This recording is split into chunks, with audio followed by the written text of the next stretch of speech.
Hi friends, welcome back to tech tools Telugu. మనకు జియో నుండి అయితే 50 జీబీ క్లౌడ్ స్టోరేజ్ వస్తుంది. సో ఎట్లా క్లెయిమ్ చేసుకోవాలో చూద్దాం. ఫస్ట్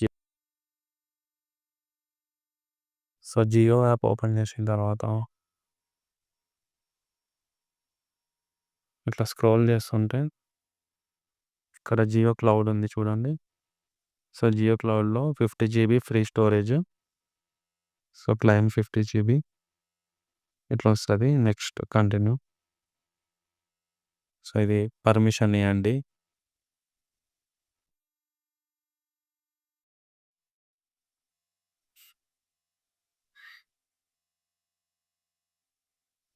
సో అంతే, ఇప్పుడు మీ 50 జీబీ క్లౌడ్ స్టోరేజ్ అయితే అన్లాక్ అయిపోయింది. సో ప్లస్ సింబల్ కొట్టి మీరే మీ క్లౌడ్లో ఫైల్ సేవ్ చేసుకోండి.